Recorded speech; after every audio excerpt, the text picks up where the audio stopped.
Hello, this is JP, and in this video tutorial I am going to show you my techniques in creating HDR images of classic cars, and the final output will look something like this, but we're actually starting with a series of 3 images that were taken on a tripod with the car sitting in front of a storefront. Now, when we do HDR, we're going to set the camera in an auto exposure bracketing mode, and we're going to auto exposure one stop underexposed, one stop properly exposed, and one stop overexposed. And regardless of what DSLR camera you're using, most all of the newer ones now have this. Even the point and shoots have this auto exposure bracketing built in. For this particular image was taken with a Canon Mark II, 5D Mark II, and we start off by setting the camera in an aperture priority mode. And because I wanted a good depth of field, not only did I want the car in focus, I also wanted the storefronts in focus. We used a larger f-stop at f10, and because the car was black, I don't always do this, but because the car was black, I went ahead and put the metering mode on spot, so that when it was adjusting the under and over exposures, it was doing it based on the exposure of a black car. Sometimes when I have a black car, if I put it on evaluative metering, I don't quite get the separation of exposures between the 3 images. So once you have those 3 images taken on a tripod, I always take them in a RAW format. I've already imported those into Lightroom and exported them as high resolution JPEGs and go from there. Now if your camera doesn't have the ability to take a RAW image, you can just take it in a high resolution JPEG format, and we can start with there. When I start with my RAW file, I don't do any processing. I just simply convert it to a JPEG at that point. We're going to use Lightroom as the last step, and I'm going to show you some techniques that I use that kind of bring out a slightly different technique than I've seen in other HDR images. So let's go ahead and launch into Photomatrix. Okay, we're now in Photomatrix, and we're going to start off by selecting Generate HDR Image. This is going to allow us to import the 3 JPEGs we just spoke about. We'll go ahead and browse for those 3 images. We've got those sitting over here on the desktop. There they are, and we're just going to control tag each one of them. Select Open, and your 3 images should show up in the little window, and we'll go ahead and click OK.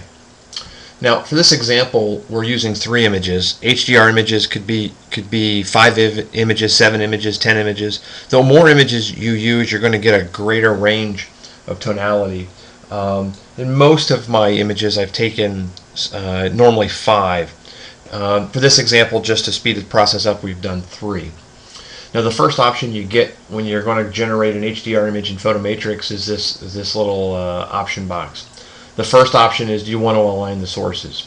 Because we took this on a tripod, the images are already aligned. But if you took it handheld or on a monopod, you would definitely want to select align sources.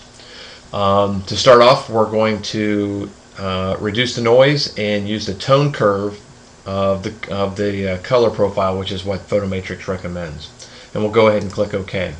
Now it's going to load the source images, it's going to run the noise reduction, and this process can take just a couple seconds or it can take a couple minutes, depending on the size of your JPEG images. These were fairly large. I think they were about 15 megs each, because they were full resolution JPEGs coming out of the Canon 5D Mark II. When this image comes up, what we're going to do is I'm going to run through some automated presets in Photomatrix to make things fairly straightforward. There's going to be a lot of sliders that you can play with to tweak things, but I like to do most of my adjustments after we've got the initial HDR settings done in Lightroom after the fact. So this image should be coming up here in just a second.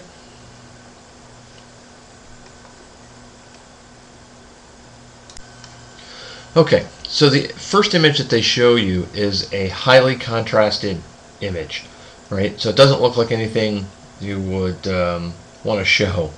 But we're going to go ahead and select tone mapping, which is going to allow us to begin the HDR process. Now, down here at the bottom, you're going to see this preset option, okay? And in the presets, there's 4 ones that ship with Photomatrix. I'm going to go ahead and select grunge, which gives this picture a very strange looking look. If you came back and selected natural, it's going to look like a kind of more like a normal picture. The HDR effects of expanding the tonalities really has gone away. Okay, and if we go to smooth skies, it adds a little more HDR effect, painterly, a little more effect, and then grunge just kind of blows everything out. I actually start with this because I'm going to be able to control a lot of this after the fact in Lightroom. Now, the purpose of this tutorial is not to come in and show you how to use all these different settings within Photomatrix. You can kind of play with those yourself and see how they work. If you want to back off, the strength of the effect, you can do that. You'll see that it kind of starts to move back towards a more natural picture. But I'm going to go ahead and leave it at the custom preset of grunge, and then we're going to click this process button down here at the bottom.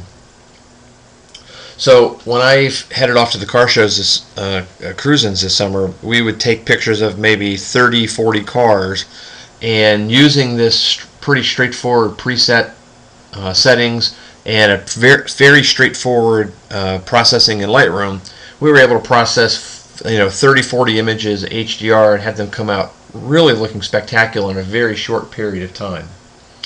Okay. So there is the processed image. We're going to go ahead and click File. We're going to save it. We'll go ahead and put it in this same directory. And now it's saved. So the next step is to bring this into Lightroom, and we're going to make our final adjustments to make this thing really stand out.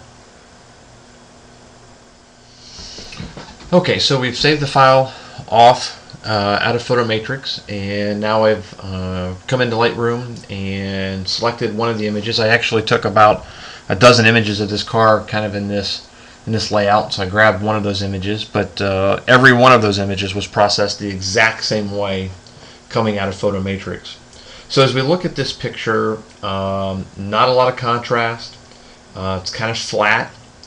We do have some color and some good saturations of colors, but it doesn't really pop yet. So the first thing that I'm going to do is I'm going to go ahead and crop the image down to where I'd like that to be, and we want to make sure we keep the background of the marquee that's behind it in there, and I will open this up just a little larger here, and we'll go ahead and start there. Now, the first thing that I'm going to do is I'm going to start with the black slider, and I'm going to add a significant amount of black, and it's really going to start to bring in some contrast, and it's going to bring out some of the colors. I'm going to go ahead and add just a little bit of contrast. I'm going to add just a little bit of clarity. Okay.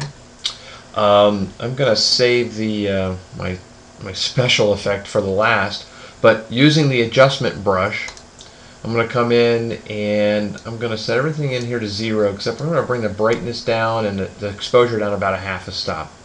Now, this is where, depending on the color of the car and the actual function, you will need to do a little or a lot of.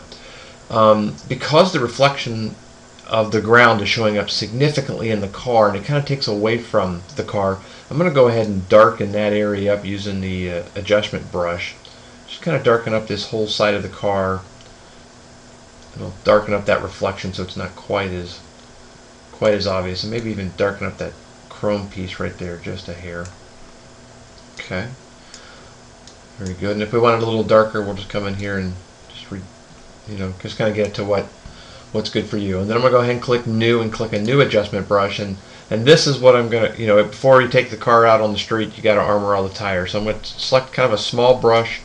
I'm going to wrap it around the tires outside of the white walls of this particular car on both tires here. And we'll go ahead and come back up to the brightness and just kind of darken it up so we can get a nice, shiny tire there. Okay. Then we'll go ahead and come out of the adjustment brush. Really, the last thing that I do is come down here into the noise reduction area. Now, there's not a lot of noise in the picture, but if we do a significant amount of noise reduction, bring this up to about 70 and bring the detail down to about 0, it just kind of makes the car finish, kind of gives you that glassy, wet look. Obviously, if that's not the look you're going for, then you don't need to do that. But that's the last feature or function that I add to my HDR car pictures, is to really crank up the noise reduction to give it that glassy look. So if we bring up these two images side by side and just kind of take a look at them, you can see coming out of Photo Matrix and then coming out of Lightroom a tremendous difference. You can control a lot of this inside Photo Matrix. I have found it to be significantly easier to do in Lightroom. Obviously, as a photographer, we live in Lightroom and know all the capabilities and where everything's at and how everything reacts. So that is my preferred method of doing that final edit. I hope this has been helpful. Please send me any comments or questions. I'm happy to answer them or provide more detail. Thank you very much.